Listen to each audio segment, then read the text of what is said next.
Hello, and welcome to another episode of This Week in Cars. We are your hosts, Justin Hong, and Jaron Wong. so I guess we'll jump right into this week's car news. Yeah, this week we finally have another auto show. It's been quite a while. For this week we have the Chicago Auto Show, and I think their main theme has a lot of it has been like green energy, electric renewable energy. However, it doesn't seem like there's been any new cars revealed specifically about that. So instead, We've seen a bunch of automakers talk about like what EVs they will release right. and how many, but nothing concrete really.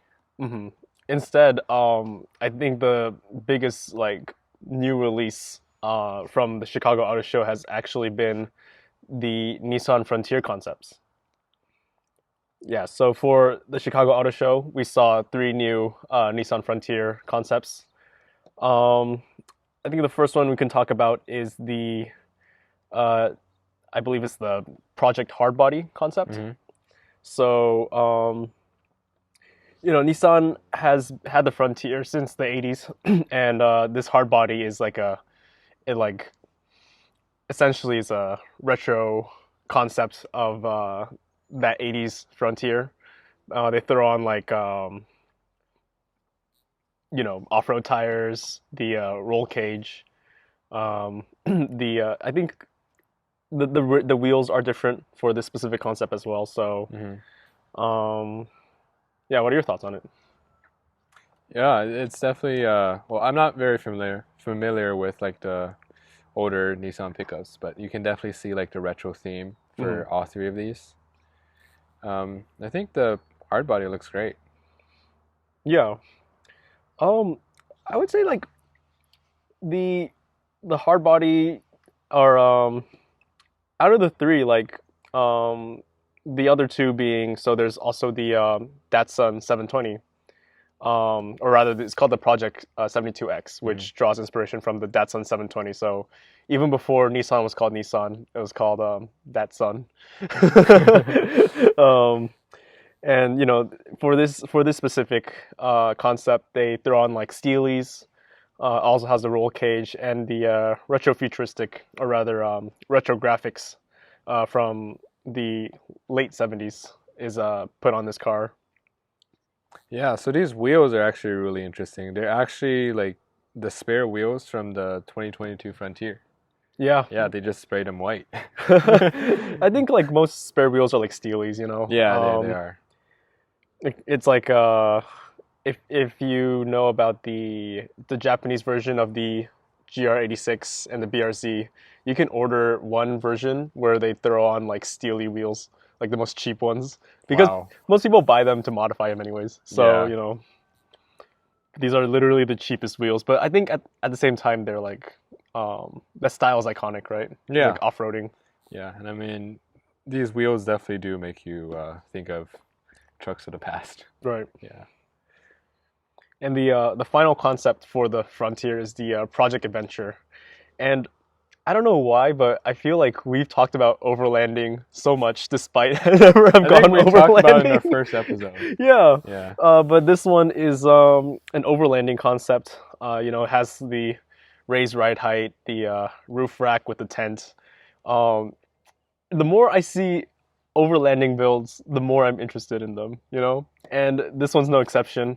I think like when it comes to trucks, the most popular overlanding options is usually like the Tacoma, and the Frontier is effectively like a direct competitor to the Tacoma, hmm being that kind of like small size body on frame truck, you know. Yeah, so you definitely see a lot of like off-road and overlanding goodies on this Project Adventure. Like you have the off-road tires. You even have a snorkel if Yeah, you want to it's pour a some carbon water. fiber one too Yeah. for weight Saving, reduction. yeah.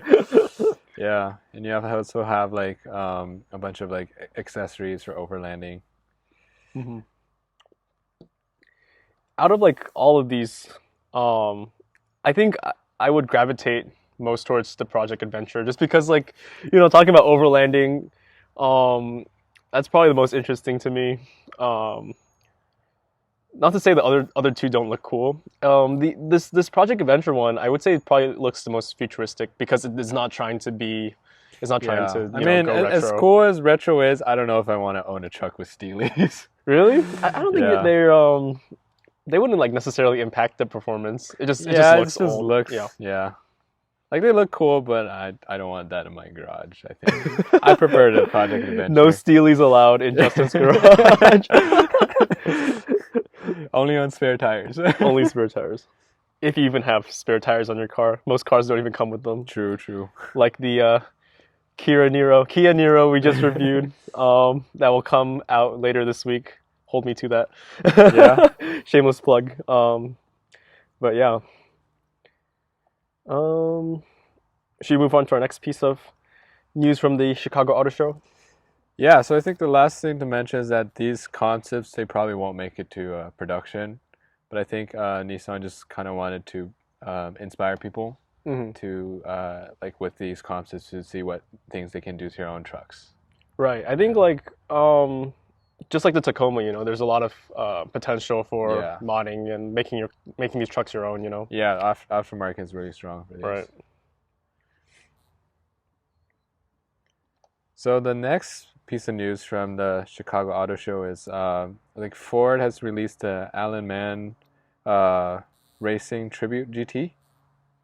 Is that how you pronounce his name? Man? Man, I think it's Man. I Man? mean, it's not called Isle of Man.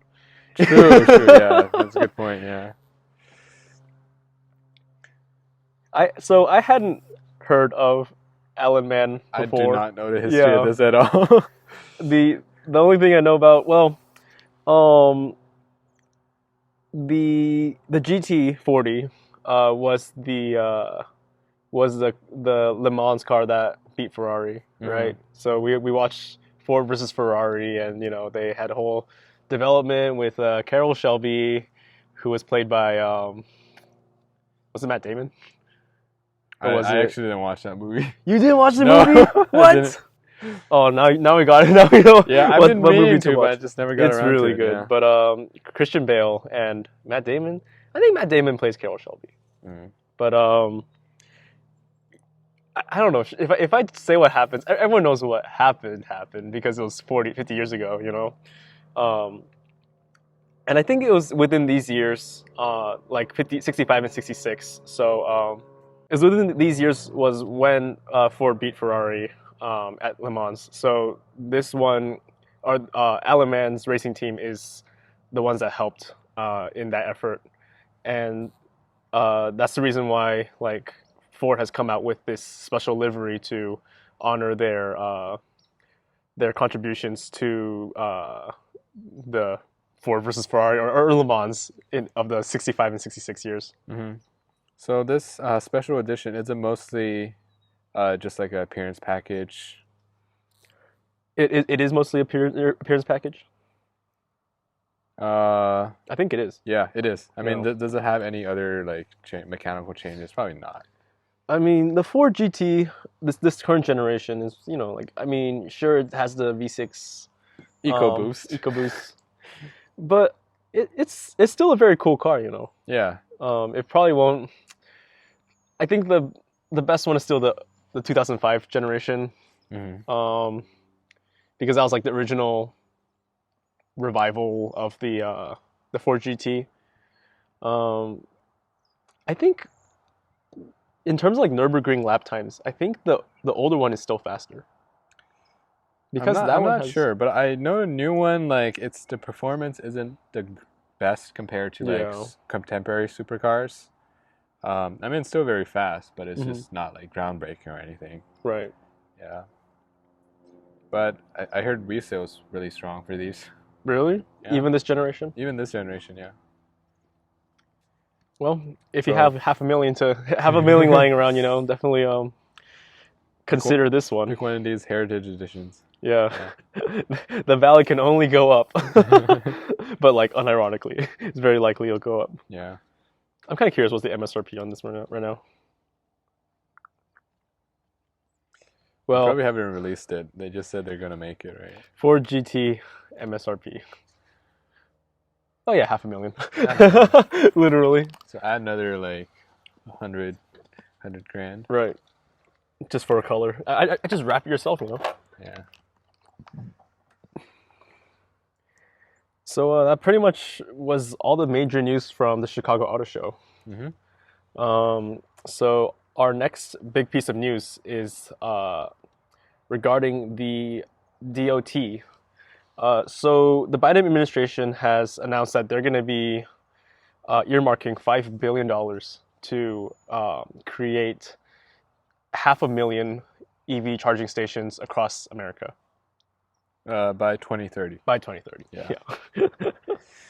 So that's a lot. How many gas stations are there in the U.S. today? That's what I think someone asked that in the comment section of this Car and Driver article. Really? And I don't know. But 500,000 stations, I think a better way to compare this is like how many Tesla superchargers are there? Yeah. There's over 30,000 So superchargers. over 10 times. Um, And that's across worldwide, right? Not just in the so US. that's the number of chargers, but there's 2,500 stations. So like an average of like 9 chargers per station. So 500,000 charging stations. That's a lot of stations. The question is it the same as is one station or is like so there's a difference between chargers and stations.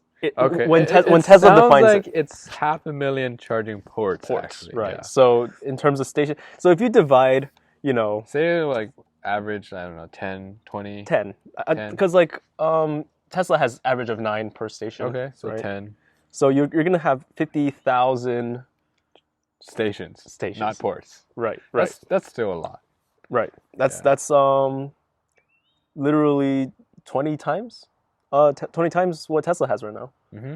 And as most people know, I think like the Tesla charging stations are pretty widespread, like, and in reasonable areas. So having 20 times the charging network of Tesla is like it's an ambitious goal, honestly. They say they want to have it done in the next 8 years. Yeah, so I think the goal is that they'll focus around the interstate highway system.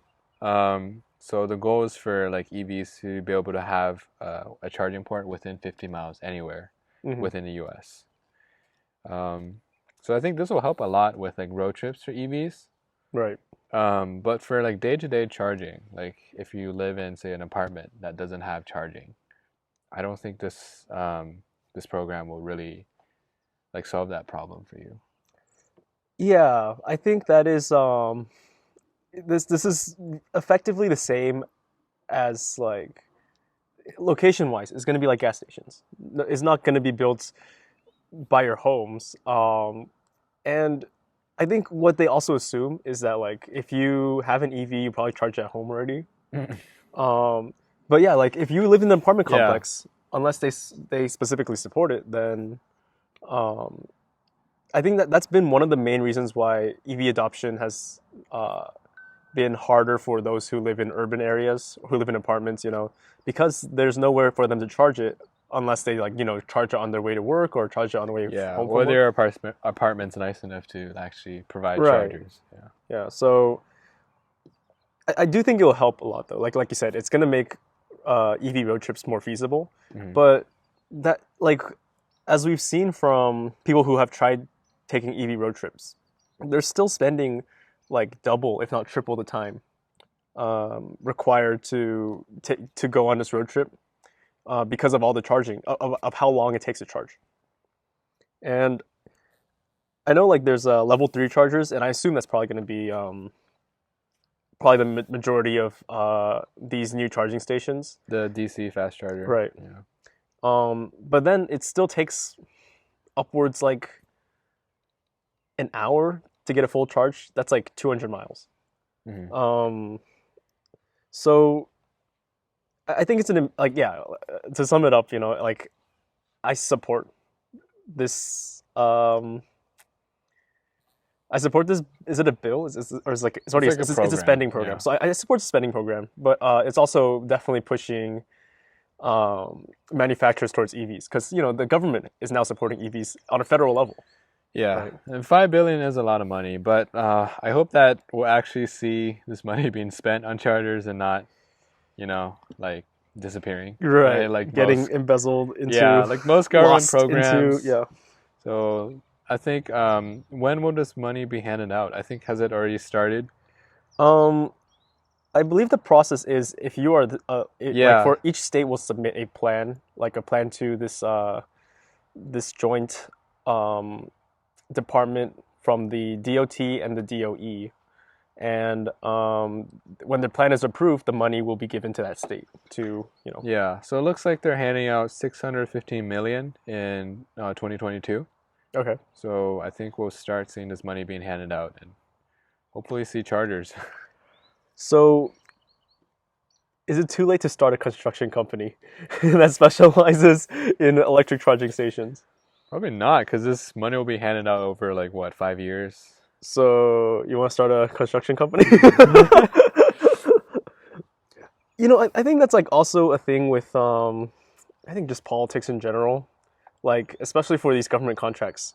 Um, have you heard of like the RFP process? No. It's like request for proposal. So um, effectively, the department is sending an RFP to the states, and then the states submit the proposal, and then when they get approved, they get the money. And that works at the federal level, but then at each state level, down to the cities will probably have RFPs for all the contractors that are building out these charging stations, and then they will submit the proposal, and then the city is going to choose the lowest bidder because that's how America works, right? So usually these RFPs are also influenced by like, oh, do I know you? Like, are we friends? Connections. Connections, Yeah, exactly. networking. So yeah, that's just how it is, man. Maybe Yeah. we should start cozying up with politicians to start. We own a construction company. You'll get 50% of the construction in campaign funds, of course. But yeah, I think another thing I do hope is that maybe they use some of this money to fix the roads too. I know, like, if you think about it, you want EVs to have longer range. If you fix the roads, then they'll hit less potholes and probably be more efficient. Or rolling resistance. Potholes just break your car. They don't make you less efficient by I think much. they do. I don't. I think it's more Fine. significant. Negligible. Negligible compared to how much is spent on new wheels and tires. Probably, yeah. Yeah. So for our third piece of news, we have another American manufacturer speaking out against dealer markups. So we know that when the C8 Corvette came out, Chevy or GM warned their dealers, don't mark up the cars, otherwise we're not going to send you any Corvettes, which is totally fair, right? And the same thing is happening with Ford because we know the Bronco, after many delays and supply chain issues, is finally getting into people's hands, and these dealers have, tried to mark them up because these Broncos are selling like hotcakes, right? So the CEO of Ford, Jim Farley, is saying that if you're marking up too much, we're going to do the same thing. Yeah. So previously we talked about dealer markups in Grasberg years. So this is very welcome news, and I think it would be great to see more like manufacturers crack down on these dealer markups. I think so far a lot of manufacturers have just kind of been very hands off. Like once they send the allocations to dealers, they're just like, you guys take care of it from now. Right. Yeah. So it's good to see that they're becoming more hands on, and I think it'll really help like the end consumer. And so, according to this Car Scoops article, there's a Barclays analyst that estimates that the dealer markups across like the nation for Ford dealers is upwards of $3.6 billion, which is such an insane, like it's an insane number, Like, what is like Ford's annual revenue versus now I'm kind of curious. So I think a lot of dealers have been saying that they need to add these markups to pay for some of the extra expenses they have now, like because of inflation, they have to pay their employees more. It's more expensive, like for rent.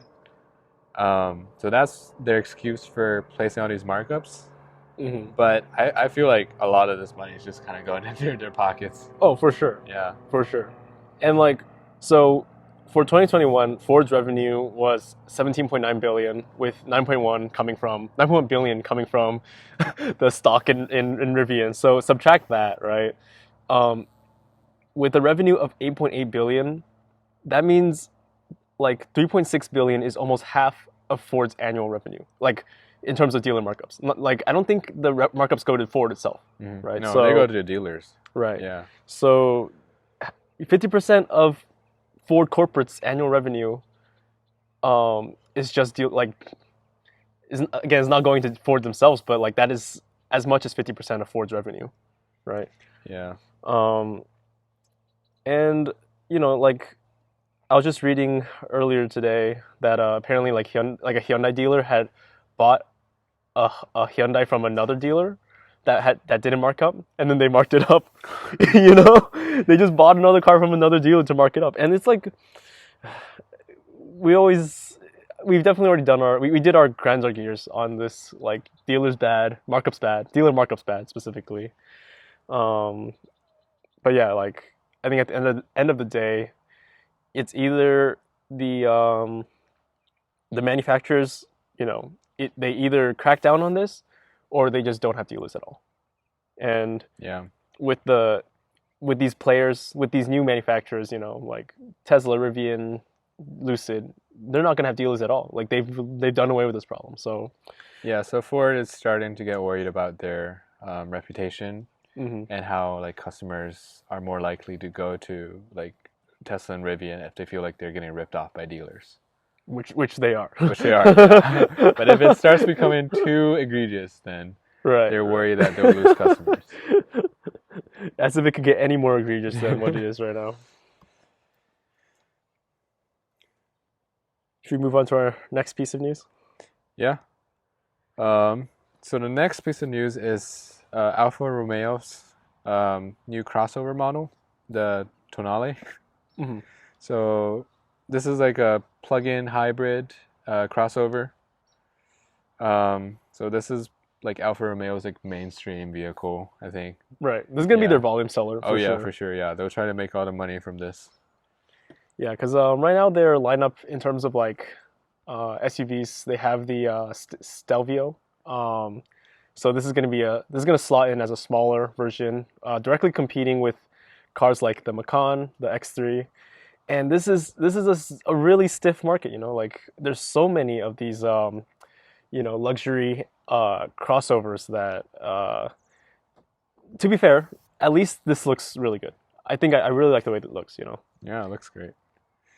But it really has to wow everyone if they expect to do well in this segment. Yeah, so it seems that like on the powertrain side, it's pretty competitive. So they have like a plug-in hybrid powertrain, Hmm. and so that's the optional one. And they also have like a turbocharged, just gas only. Hmm. So that seems pretty competitive with the rest of the segment. I'm sure that Alfa Romeo will tune the handling very well on this. Yeah, Yeah, I since think when you're buying Alpha, it's good handling, arguably a car that's very has a lot of character, hmm but with a lot of character comes a lot of mechanical problems, right? yeah, so we'll have to make up for the reliability issues by handling really well. Yeah, and to throw on to like what is effectively a very buzzword soup, they're going to be releasing NFTs with each purchase. And like I guess like cool, Alpha wants to get in on this crypto action, but I really don't see like it's like it's a digital certificate. It's like if it certifies you're the owner of the car and that you keep the car maintained, and it will only be like when you maintain the car, it has to be done at a dealer to update the NFT. Of course. I think it's a waste of whatever blockchain they're going to be using. Yeah. Imagine the gas, like if this was on the Ethereum network, every single update to the NFT is going to take gas. It's going to cost gas, like gas in Ethereum. That's going to be like $100 transaction every time they have to update it. I mean, I guess this will still be relatively low volume. Yeah. So As in the number of times it gets maintained, or imagine like I can't wait to see the NFTs of all these alphas that have like super long repair lists. It's gonna record everything that broke on these cars, and it's gonna be public for everyone to see. so I think it will backfire on them. I think it will. I think it's gonna be the funniest thing that Alfa Romeo has done, because we already know from firsthand stories, but now we get to see how bad all of it. Like, I think they should use what's it called? JD Power should just like force everyone to do this, so then they get NFTs of every single manufacturer and see how many repairs they do for each car. And whoever has the longest list or whoever has the shortest list wins. But yeah, I think this is I can't wait to see how bad the these repair NFTs are going to be. Yeah. So good job, Alfa Romeo. You played yourself. I'm surprised no one has really thought about it though. Like, I don't think I've seen anyone talk about this. Yeah. Okay, someone did mention in the comment section of the Car and Driver article is like an NFT that keeps track of the maintenance history. That's impressive on an Alpha. Is it just maintenance or everything that's broken? Maintenance and service. So yeah, I can't wait to see these NFTs. Maybe they'll not record the things that broke. Yeah, right. We change the oil and fix everything. It went through a 160-point checkpoint or 160-point checkup, but we didn't say what was fixed. Yeah. All right. So the next piece of news is that Mercedes-Benz is going to discontinue the A-Class sedan for the U.S. market. Mm-hmm. So I think the A-Class has been Mercedes' entry-level one, Right. so like the lowest price sedan. So I think after this is discontinued, the lowest price one will be the GLA class crossover. Oh yeah. Yeah. So I mean, I haven't seen a lot of these A-Class sedans. I've seen like a handful. Yeah, I haven't seen much of them. I remember when they first came out, like 2018, 2019. It was kind of like all the reviewers were pretty favorable towards it. They're like, okay, this is actually a fair bargain. The car's decently built. It has like the latest tech. It had it was the first Mercedes to have the MBUX Hello Mercedes system. Which is like not kind of annoying, but it was the first one to have it, and eventually like the tech trickled up to the S-Class, which usually it's the opposite, right? The highest tech usually comes down from the highest, the most expensive model. So this was different, and the strategy for this car back then was like they're gonna have this cheap version to get people into the Mercedes store, and then as their career progresses, they'll eventually go from A to E to S to Maybach if they ever make it that far, right? But it seems like this pipeline is a pipe dream. So now it starts with GLA and then C and then E. Maybe, yeah. Maybe they want people to go through the cross. I mean, everyone's buying a crossover, man. So that's probably what they're going for. I think they still have the CLA class sedan, which used to be the cheapest Mercedes when it came out in 2013. Yeah, but that thing was a piece of junk. But they updated it for the second generation. Right. Yeah, it's a lot better. Remember the first generation? I remember the tagline was like, "You pay for half a Mercedes, you get half a Mercedes," because it was that bad, Yeah. The interior was like rental car quality bad, right? So yeah, but after they improved that, Yeah. I feel like there's not enough differentiation between the A and the CLA, and that might one is swoopy. one's a bit swoopy. It's a little bit more expensive, a little more swoopy. I do think that the CLA looks a lot better. It does, yeah. Even though it's small, it looks good. Yeah. What I would miss is the I guess they had the A35 AMG or the A is it A35? A35 AMG. I Yeah. think they killed that before. Like, yeah, I know in was it from Hot Version? They had the inline the 2.0 turbo. turbo shootout Yeah. and the was it the A I think they had the A45S.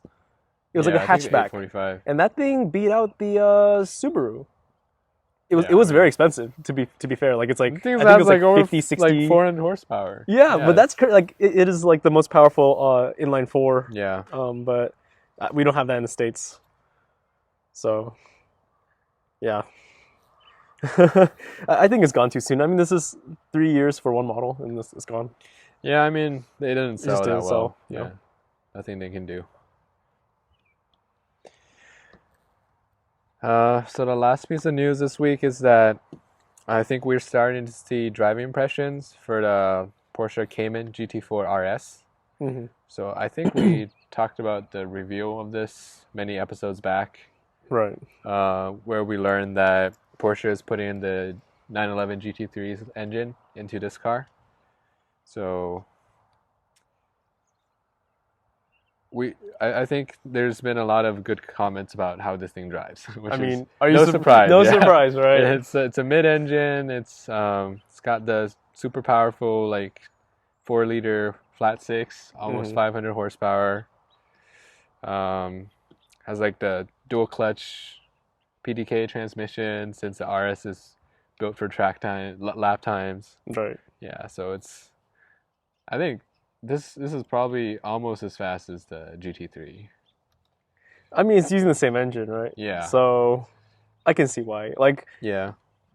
um, I think Porsche has always kind of handicapped the Cayman, the On purpose. 718. Yeah. right. Because like the 911 is their flagship sports car. Yeah. But I think they've kind of gone all out in this last gas Cayman, right? It's a swan song. Oh my god. Like we're so many episodes in. I think we should definitely have a what's it called? One of those soundboards where we just hit it's a swan song. It's a swan song. That's the way it is. Yeah. Dealer markups suck or something like that. Yeah, we're like a broken record here. Yeah, I don't know if there's too much to add because we haven't been able to get our hands on one. Yeah, I don't think we will, since even if we can cough up the how much is this? 144,000. Yeah. The wait list is 2 years long. But yeah, if you have a GT4 RS, we'd love to try it out. We'll do a whole review on it. I think that's a lot of people want to do that, but I guarantee you we will. We will make the best review. Exactly. Our review will be the best, hands down. We'll take it to Amanum. Yeah, we'll take it on all the best California mountain roads. Yeah. We're already here. Just come to us. Man, that's so cocky. Hey man, you gotta fake it till you make it. Fake right? it till you make it. It's like, catch me if you can, right? Yeah, exactly. Yeah. So for this week's What Grinds My Gears section, I have to talk about pop tunes. You know, like when it sounds like AK-47 Yeah. automatic fire? Yeah, so I've been hearing a lot of that in my neighborhood lately. I think I know one of the cars, but I just hate pop tunes. So what causes pop tunes? first of I all? think you have to like tune it. It's like an aftermarket tune, right? Right. You're basically like injecting more gas into the exhaust. So it's running rich. It's not just running rich. You're actually like shooting gas to make it like explode in the hot exhaust. Oh. Yeah. So would they have It's to like connect after the exhaust valve, so it's after the engine. You're basically it's the kind of like afterburner on a jet engine. If you're familiar, they like basically dump fuel into exhaust, and then it increases the thrust. But then for pop tunes, you're not making your car go any faster. You're just wasting not a jet gas engine, and annoying yeah. everyone, right? So yeah, pop tunes they just sound like gunfire, right? Right. Yeah, it sounds like a car backfiring, and it's really loud. So I've seen like I think it was on TikTok. There's some memes about pop tunes, where people ask like, "Oh, how do you teach me how to tune my car to make it pop and backfire?" And like, I want to say that from factory, like the F-Type R is like super loud, like V8, and also pops. Yeah, Um, I think a lot of stock cars they like to kind of do that like burble, right. like on downshift or when you let off the gas. So is that would you say that's acceptable? I think that's acceptable. Really? Yeah, I mean, I'm not a big fan of it, but it's doesn't hurt my ears if I'm outside and someone Okay. drives by. But these So pop tunes are like they're bad for your hearing. It's that loud. right. Yeah. Right. So what's worse, pop tunes or fart cans? That's a debate. That could be its own grind my gears. Fart cans itself, right? Yeah, I mean, I feel like the guys driving by my neighborhood are mostly have pop tunes. So Uh-huh. personally, I hate pop tunes more because I haven't been personally victimized by fart cans. Interesting. I think this pop tune kind of like phenomena is a more recent thing. Like back in the early 2000s, you had Honda Civic fart cans, Mitsubishi Eclipse. It was Too Fast, Too Furious. In the days of Fast and Furious, there were no pop tunes. No one was like, "Wow, I wish my car sounded like a machine gun." You know, they wanted their car to be loud and like maybe sound kind of like a fart, but like no one's was like, "Oh, I wish my car could grab attention by making all these explosions." But now, what changed for pop tunes to become popular? Popular. I don't know. I think we need to look up the history for this. There must have been some event, some guy, I don't know, had his car's backfiring. it His shit box was backfiring. was a coincidence. And he's like, "Oh, this sounds pretty good." Yeah. And then people are like, how can I imitate this? And I don't think there's a history to this. I don't think anyone has done a history to this. So another question is, what do you think is the most common cars with the pop tune? I want to say Focus RS. Really? I think like I always see Focus guys, and they have the damn exhaust that pops. That's like the number one car I hear. Hot hatch, right? Hot hatches, yeah. I've seen the one guy really annoys me. He has a AMG. Oh, Yeah, like a old one, new one, pretty new one. I forgot which one, but CLA, the A class, it's an A35. actual like V8 AMG. Oh, Yeah, but God, it's just so too annoying. loud. Yeah. Is it the CL? No, not the. No, Oh, okay. it's like a. Shit, I don't remember. C class AMG C63. Oh, I think that's another like very stereotypical car to have a pop tune. Yeah. Because I mean, the V8 sounds great, but when you tune it to pop like that, man, like it is pretty Yeah. obnoxious.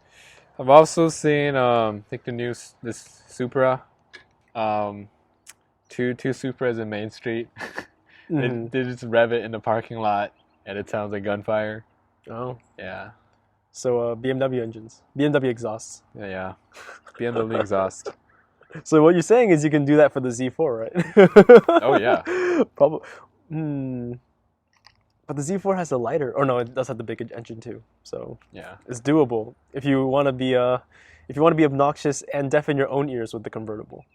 You know, I would say do it, but don't do it. So that pretty much wraps up this episode. Do you have any whisperings or rumors coming down the pipeline? No, I haven't heard anything. Yeah, seems like it's all quiet on the Eastern Front or the Western Front. Is that the World War II terminology? I think Western Front. Something like that. Something like that. Yeah. So thanks for listening. Be sure to check us out on YouTube at This Week in Cars and on Instagram at TWIC Podcast and our website at thisweekincars.com. So yeah, thanks for listening.